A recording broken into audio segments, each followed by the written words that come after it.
Is your degree really worth it? The legendary book rich dad poor dad के author Robert Kiyosaki TRS के podcast में एक बहुत ही bold statement देते हैं. The biggest criminals in the world, school teachers. And I totally agree with him. लेकिन इतनी bold statement देने के पीछे क्या रीजन हो सकता है, and why do I agree with it? Video में बने रहिए, आपको सब समझ आ जाएगा. दोस्तों, कोई भी देश कितना डेवलप्ड है, इसकी फाउंडेशन हमेशा देश की एजुकेशन होती है. एंड यही रीजन है कि कंट्री की एजुकेशन पर सबसे ज्यादा फोकस किया जाना चाहिए. यहाँ मैं एक एग्जांपल देना चाहूँगा सिंगापुर कंट्री का. 1965 में सिंगापुर मलेशिया से सेपरेट होकर एक इंडिपेंडेंट देश बनता है. लेकिन उस वक्त सिंगापुर खुद को संभालने की पोजीशन में नहीं था. Poverty, unemployment, crimes, drugs, religious riots, over population and zero natural resources. Singapore इन सब प्रॉब्लम से जूझ रहा था. इतना ही नहीं, सिंगापुर के पास अपनी खुद की डिफेंस तक नहीं थी, यानी कि आर्मी तक नहीं थी. लेकिन fast forward to today, Singapore आज 5 एशियन टाइगर्स में से एक है. जीडीपी पर कैपिटा में एशिया में नंबर 1 पे है और one of the most developed countries है वर्ल्ड की. एक सक्सेस के पीछे सबसे बड़ा हाथ है सिंगापुर के पहले prime minister Lee Kuan Yew का. इन्होंने सबसे पहले देश की एजुकेशन पे सबसे ज्यादा ध्यान दिया एंड बहुत ही ब्रिलियंट स्टेप्स लिए एजुकेशन को डेवलप करने में. और आज सिंगापुर की इस सक्सेस के पीछे मेजर रोल एजुकेशन का ही है. अब जरा अपने देश पर आते हैं. 4 अप्रैल 2024 को फर्स्ट पोस्ट चैनल ने एक पोस्ट अपलोड करा जिसमें उन्होंने मेंशन करा कि आईआईटी बॉम्बे के 36% students are yet to be placed, जिसका मतलब है कि 2000 में से 700 स्टूडेंट अभी भी प्लेसमेंट का वेट कर रहे हैं. आज India better placement and employment के लिए काफी स्ट्रगल कर रहा है. इसके पीछे सबसे बड़ा रीजन है पुअर एजुकेशन सिस्टम से हम लोग ज़्यादातर यही समझते हैं कि teaching pattern, examination system, syllabus. लेकिन सिस्टम असल में इससे कहीं ज़्यादा वास्ट है.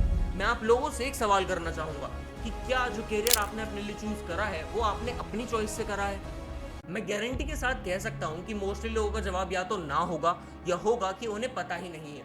इंडिया में करियर ऑप्शन चूज़ करने के लिए कुछ ही गिने चुने स्टेप्स को फॉलो किया जाता है.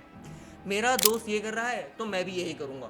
आपके पेरेंट्स कहते होंगे कि वो देख उनका लड़का क्या कर रहा है तो तू भी यही क्यों नहीं कर लेता. हो सकता है आपके पेरेंट्स ने आपके लिए पहले से ही डिसाइड किया हुआ हो. आप जो कंटेंट कंज्यूम करते हो मास मीडिया पे, उसी से इन्फ्लुएंस होकर आपने कोई ना कोई करियर चूज किया होगा. सरकारी नौकरी लग जाए तो लाइफ सेट है.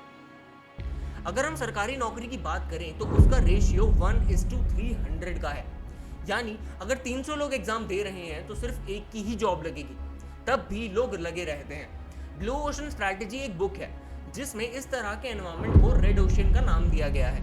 यानी कि एक ऐसा ओशन जहां बहुत सारी शार्क्स हैं और आपस में कंपटीशन की वजह से लड़कर उनके ब्लड से ये ओशन रेड हो गया है.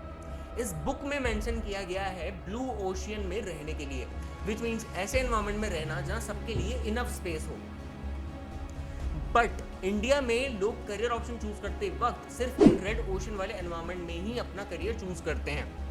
आज आप अगर अपने पेरेंट्स को जाकर बोलोगे आपको कुछ अलग करना है, लेट से आपको एक हेयर स्टाइलिस्ट बनना है, तो या तो वो आपको अपोज करेंगे या फिर अगर आप उन्हें कैसे इतना कैसे करके मना भी लो तो वो उसमें आपको हारता हुआ देखकर ज़्यादा सेटिस्फाई फील करेंगे एंड आपको रियलाइज कराएंगे कि उसको छोड़कर और आप वो चीज चूज करें जो आपके पेरेंट्स चाहते हैं आपके लिए.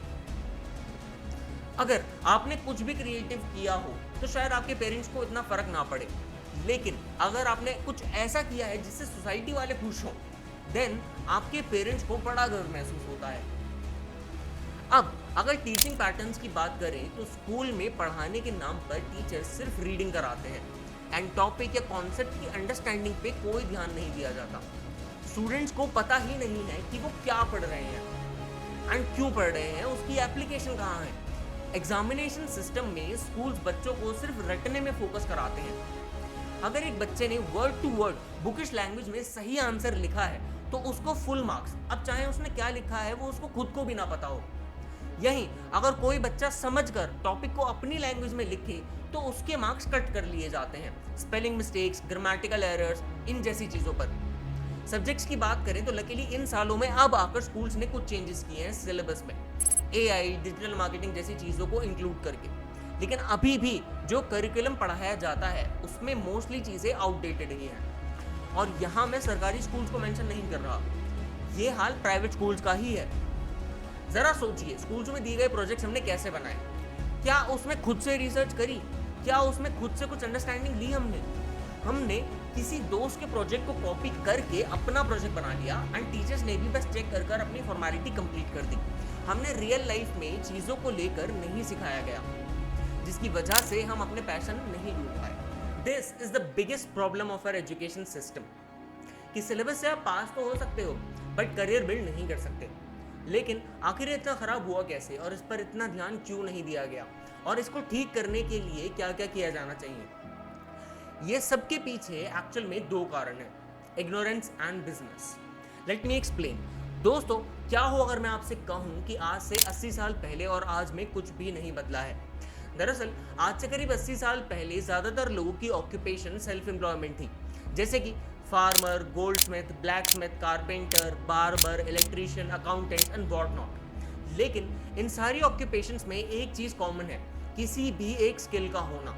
लोग इन्हीं स्किल्स को यूज कर पैसे कमाते थे and they were able to manage their household. उस वक्त लोग एजुकेशन को इतनी ज़्यादा इंपॉर्टेंस नहीं देते थे, क्योंकि जो चीज़ें उस वक्त की एजुकेशन में सिखाई जाती थी उसके बिना भी लोगों का काम चल रहा था, जिसकी वजह से उन्हें एजुकेशन में एक टाइम वेस्ट लगता था। जैसे जैसे टेक्नोलॉजी डेवलप हुई, एक वक्त के बाद टेक्नोलॉजी ने लोगों को रिप्लेस करना स्टार्ट कर दिया। फॉर एग्जाम्पल, कैलकुलेटर्स ने मैथमेटिशियंस एंड कंप्यूटर्स ने अकाउंटेंट्स को रिप्लेस किया, बट वो स्किल्स रिप्लेस नहीं हुई।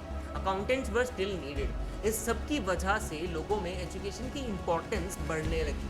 अब सिर्फ इस बदलाव की शुरुआत थी, जिसकी वजह से एजुकेशनल इंस्टीट्यूशंस जैसे कि स्कूल, कॉलेज काफ़ी कम हुआ करते थे, और जो लोग उन इंस्टीट्यूशन से कोई भी डिग्री हासिल करते थे उनकी बहुत ज़्यादा वैल्यू होती थी। जैसे जैसे समय आगे बढ़ता गया, डिग्री होल्डर्स की डिमांड बढ़ने लगी। इस डिमांड को देखते हुए एजुकेशनल इंस्टीट्यूशंस भी डिमांड के साथ बढ़ने लगे और हर कोई एजुकेटेड होने लगा। यहीं से धीरे धीरे एजुकेशन एक नेसेसिटी की जगह बिजनेस बनने लगा। बेसिक इकोनॉमिक प्रिंसिपल को अगर देखें तो उसमें डिमांड के साथ सप्लाई का बढ़ना बहुत ही नॉर्मल सी चीज़ है। जब भी किसी भी चीज़ की डिमांड बढ़ती है तो उसकी वैल्यू भी बढ़ती है, लेकिन जब किसी चीज़ की सप्लाई बढ़ती है तो उसकी वैल्यू कम होने लगती है। यही चीज़ डिग्री के केस में भी हुआ। जैसे जैसे एजुकेशनल इंस्टीट्यूशंस ने डिग्री होल्डर्स की सप्लाई को बढ़ाया, उनकी वैल्यू और डिमांड कम होने लगी एंड इवेंचुअली रुक गई। बट सप्लाई अभी भी बढ़ ही रही थी। एक्सेस सप्लाई होने पर वेस्टेज होती है एंड इस केस में भी यही हुआ। अब जैसे कि हमने वीडियो की शुरू में बात की कि लोग बस कुछ गिने चुने ऑप्शंस ही चूज करते हैं, तो जिसकी वजह से engineering, doctor, MBAs, government jobs, इन सब में कंपटीशन बहुत ज़्यादा बढ़ गया। एंड बेकार टीचिंग पैटर्न की वजह से लोगों ने रट रट के डिग्री तो हासिल कर ली, लेकिन स्किल्स किसी के पास नहीं। अगर हम आज के ज़माने की बात करें तो कंपनीज कैंडिडेट की डिग्रीज को देखती तक नहीं है, लेकिन अगर आप उन्हें अच्छे से अपने काम को शोकेस कर पाओ, अपनी स्किल्स को शोकेस कर पाओ, तो वो आपको हायर कर लेती हैं या फिर आपसे फ्रीलांस वर्क करा लेती हैं, जिसके बदले में आपको एक बहुत अच्छा खासा अमाउंट मिलता है। जैसे कि पहले हुआ करता था, लोगों को डिग्री देखकर नहीं बल्कि उनका काम और नॉलेज देखकर काम दिया जाता था। पहले लोगों के पास बहुत ही ज़्यादा लिमिटेड ऑप्शंस एंड इन्फॉर्मेशन होती थी, जिसकी वजह से उन्हें अपनी सराउंडिंग्स के अकॉर्डिंग ही अपनी स्किल चूज करनी पड़ती थी। फॉर एग्जाम्पल, अगर कोई भी इंसान गोल्ड मार्केट के पास रहता है तो उसके लिए ज्वेलरी मेकिंग यानी गोल्ड स्मिथ की स्किल सबसे पास होगी। कम चॉइसेस होने की वजह से लोग इजीली अपनी चॉइस बना पाते थे, लेकिन अब हमारे पास excess of options and information है, जिसकी वजह से हमारे लिए करियर पाथ चूज करना बहुत ही डिफिकल्ट साबित होता है। ये एक नेचुरल ह्यूमन टेंडेंसी है। जितने ज़्यादा ऑप्शंस होंगे, किसी एक को चूज करना उतना ही मुश्किल। एंड अदर थिंग इज कि अगर किसी कैरियर में सर्टेनिटी नहीं है और हमें उसको चूज करना पड़े तो हमारे लिए बहुत ही ज़्यादा डिफिकल्ट हो जाता है। इसीलिए हम उसे चूज करने की जगह उसको चूज करते हैं जिससे हम ज़्यादा फेमिलियर हैं, जैसे कि गवर्नमेंट जॉब्स, क्योंकि वहाँ पर सर्टेनिटी है, भले ही 1:300 के रेशियो में ही क्यों ना हो। लेकिन हम लोग इस चीज़ को एज एन अपॉर्चुनिटी भी यूज़ कर सकते हैं, क्योंकि अब कैरियर ऑप्शन चूज करना हमारी मजबूरी नहीं है बल्कि हमारी चॉइस है। आज के टाइम में हमारे लिए कुछ भी सीखना पॉसिबल है और इजीली पॉसिबल है, तो हम वो चूज कर सकते हैं जो हमारे लिए बना है और उसे रटने की जगह सीख सकते हैं। स्पेन के एक फेमस राइटर फ्रांसिस्को मैरेस अपनी इन्फेमस बुक इकिगाई में मेंशन करते हैं एक पैटर्न के बारे में, जिसमें वो एक्सप्लेन करते हैं कि कैसे आप अपने पर्पस को ढूंढ सकते हो और उस पर्पस को अपनी लाइफ बना सकते हो। एंड वो पैटर्न बहुत ही ज़्यादा यूजफुल है आपके करियर को चूज करने के लिए। अगर हमारे स्कूल्स ऐसी एक्टिविटीज़ कराएं जिसमें स्टूडेंट्स नई फील्ड्स में फेमिलियर हो सके, तो स्टूडेंट्स को बहुत अच्छा एक्सपोजर मिलेगा। रॉबर्ट कियोसाकी अपनी बुक में कुछ वैल्यूएबल पॉइंटर्स को मेंशन करते हैं। Schools will teach you how to work for money, not how to make money. Schools make employees, not professionals. Don't work for money, make money work for you. अगर देश को more developed बनाना है तो education को बदलना होगा, update करना होगा, एंड तभी एक नई स्ट्रॉन्गर फाउंडेशन बन पाएगी स्ट्रॉन्गर एंड स्मार्टर इंडिया की। Do let me know your opinions in the comment section. मिलते हैं अगली वीडियो में।